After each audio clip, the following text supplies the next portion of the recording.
Welcome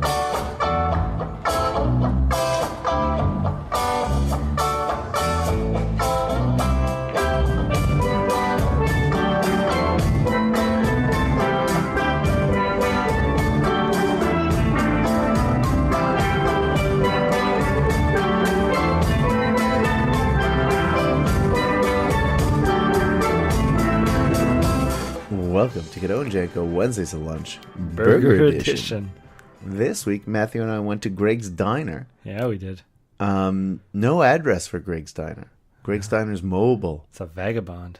Greg's Diner's a food truck. Yeah. That is, you can find around Montreal.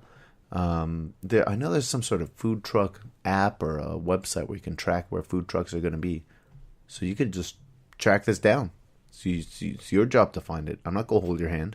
Track down this filthy drifter. Yeah.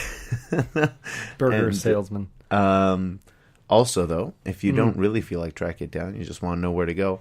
On the first Friday of October, there's the last food truck festival of the year. The first Friday of every month, they all congregate outside the Olympic Stadium for a big food truck festival. Matthew? Yeah. When was the last time you ate anything from a food truck? See, I always twist that first question around, so you don't know where. Yeah, I was ready to answer. It's like, have you ever been to Greg's Diner? And No. I was like, no. But the last time I ate anything out of a truck, a food truck? A food truck. I don't want to hear about like the Doritos you found in the back of the pickup. Oh, I wouldn't want to tell that story. Last year. At the last year's, at 2016's food truck convention. Okay, well, it's monthly, between May and October. Oh yeah, but you don't go more than once a year. That's gluttony. Oh, maybe you. What did you call it? A food truck festival. Yeah. That's it, festival. Before I'd ever been to a food truck festival, I pictured it being like Woodstock. Go on. Just a party out there, with trucks instead of bands. Well, when you went this year, Matthew, there were a bunch of like teen girls dancing. Yeah, but not... They were like practicing their dance routines in public. Yeah, they were... That's exactly right. They were practicing their dance routines, and there were like 3 opposing teams. Yeah, but they were all kind of dancing to the same music, yeah, doing different styles at the same time. Very confusing. On AstroTurf. And, yeah. And you had to walk across them. You had to interrupt their dancing to get from one end to the other. You could walk around them, Matthew. I walked around them. You could, but it was so disorganized and disjointed that you didn't really feel like you were interrupting anything. Yeah, it looked like practice, and if you're going to have practice in a public space, people are going to walk right through. Matthew, I have a question for you. Mm-hmm. How much do you respect dancing? Respect dancing? Yeah, well, like, what is dancing to you, Matthew? Is it an NSYNC video? Is it Dancing with the Stars? I was going to definitely say Dancing with the Stars I do not respect. Okay. I don't recognize the legitimacy of the stars on Dancing with the Stars. And, which throws the legitimacy of the dancing into completely. Into It's just filler, in my opinion. So any kind of dancing, I don't know. Like Backstreet Boys and NSYNC, is that what you're talking about? I don't know. I was throwing out options here. Choreographed dancing? Now let's say I said, Matthew, I got 2 tickets to the ballet. We're gonna dress to the nines and we're going to the ballet. Is this true? No. Oh, darn. It's episode 100. I mean, I've been to a ballet before. Have you? Yeah, the Nutcracker. That's technically a ballet. It's absolutely a ballet. And I didn't care for it. No? No, not at all. I found it clumsy. But were they not good? I just found the whole... I guess I don't really appreciate ballet dancing either. Okay. I haven't really given it much thought, but the kind of dancing I like is dancing when you don't expect dancing to happen. Go on. Like a statue on the street, and then it turns out it's just a man painted gold. Okay. And he starts dancing, doing the robot or something. Maybe Napoleon Dynamite's dance at the end of Napoleon Dynamite. Mm-hmm. Anything to Jamiroquai, really. Yeah. That's dancing. Jamiroquai knows dancing. So Jamiroquai and the robot. On the street corners. Well, I mean, what if it's someone doing the robot to Jamiroquai? Just like a regular human, though. Not a statue. All the better. Okay. I really never thought much about dancing. I don't do it. Now, speaking of being on the streets, Matthew. Yeah. You are planning on sleeping outdoors. Yeah, I do that from time to time. There's a new Nintendo system, this Super Nintendo Entertainment System Mini Edition Classic. Yes. That's coming out at the end of this month, September. Next week, yeah. And the system they put out last year was sold out everywhere. It was a real hot item. They eventually stopped production without meeting the needs or the demands of the clientele. No. Now they're putting out the sequel, as it would be. Ramped up production. Apparently they're also going to start producing some more of last year's edition. You want to be first in line to get your little Nintendo. Oh yeah, first in line or nothing.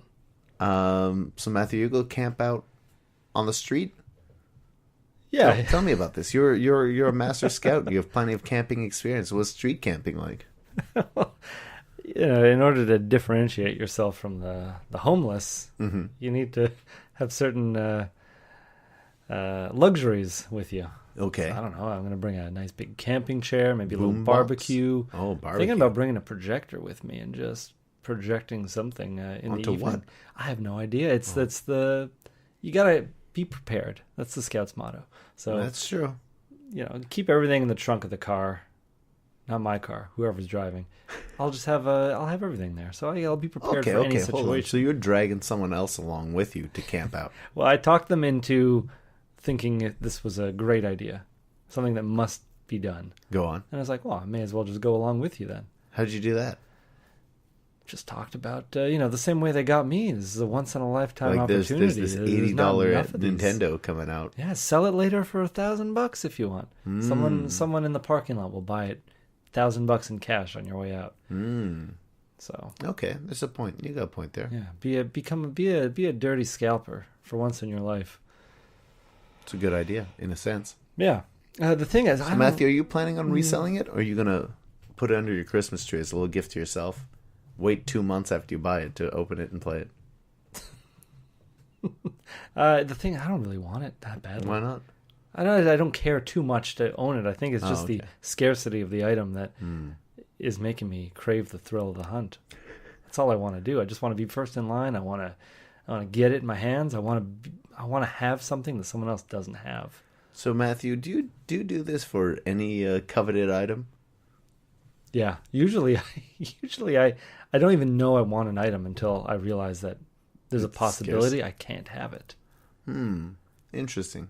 Yeah. Well, like let's say like what are those eggs called? Those real fancy eggs. A Fabergé egg. Okay. Yes. Now, Matthew, what if I told you like you can't get a Fabergé egg? Do you want a Fabergé egg?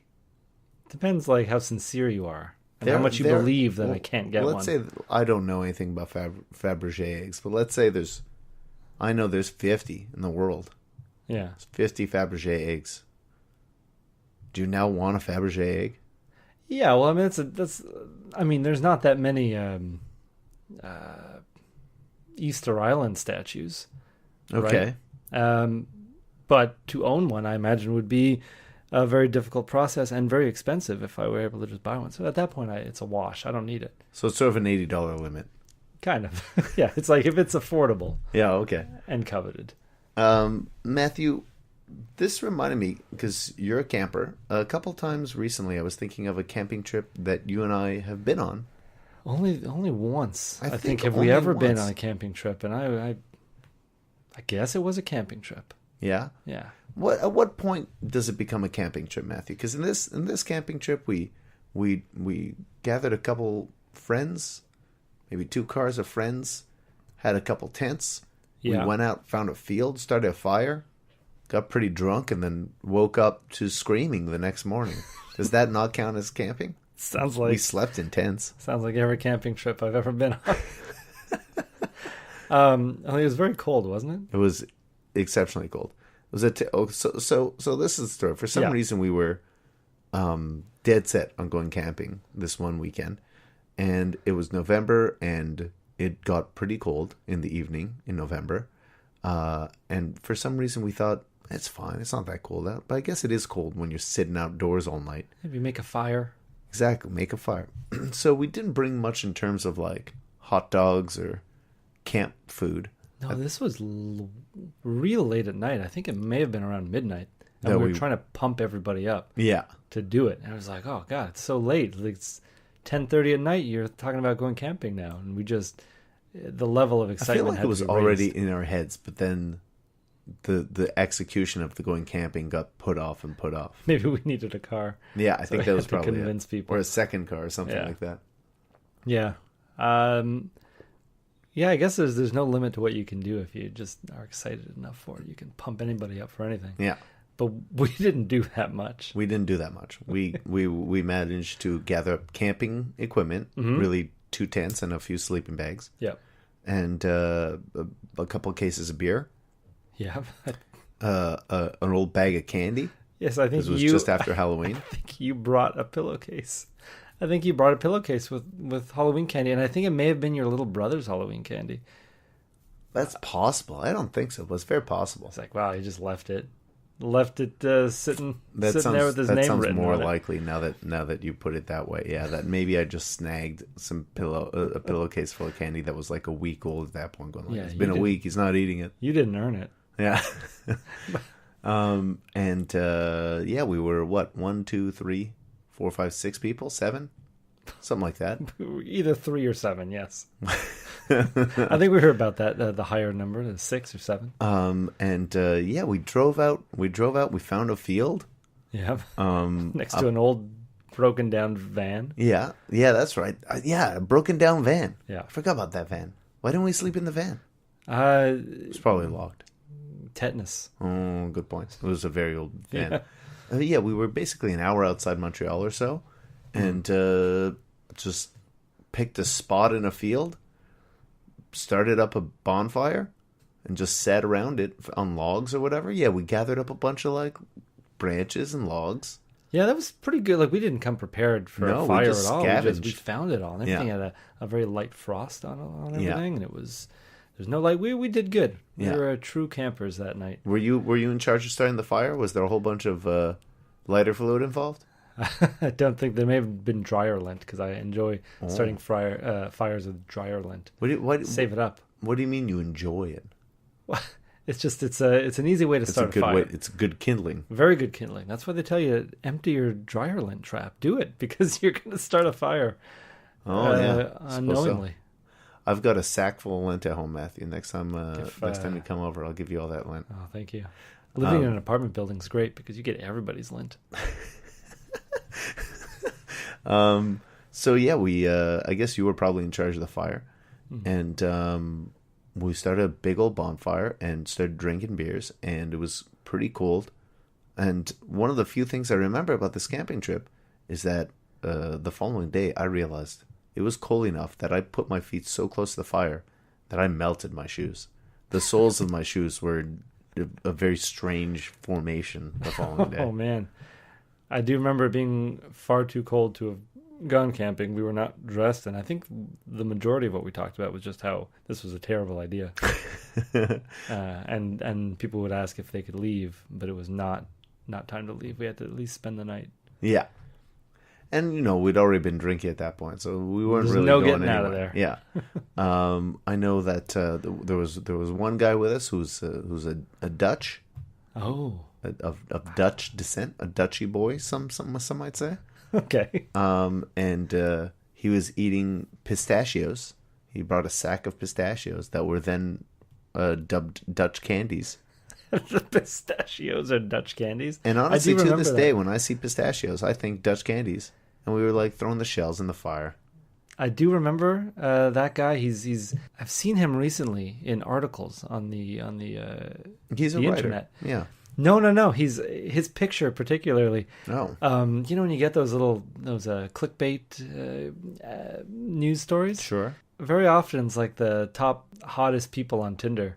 Oh, and he's up there. You'll go through. It's like, I know this guy. Matthew, how are you finding these articles that you're like top hottest people top on hottest Tinder? Guys on Tinder? And you're like, whoa, I know some of these. No, it's only been Damon so far, but still, I just gave you away, Damon. I'm sorry. I'll call you Mr. Vanderlyn. Mr. Just to Vanderlyn, make it very clear. just to make sure that your anonymity is protected. Yeah. Yeah, I don't know. It's just I think he was actually the cover of one of the stories, so it's like you're just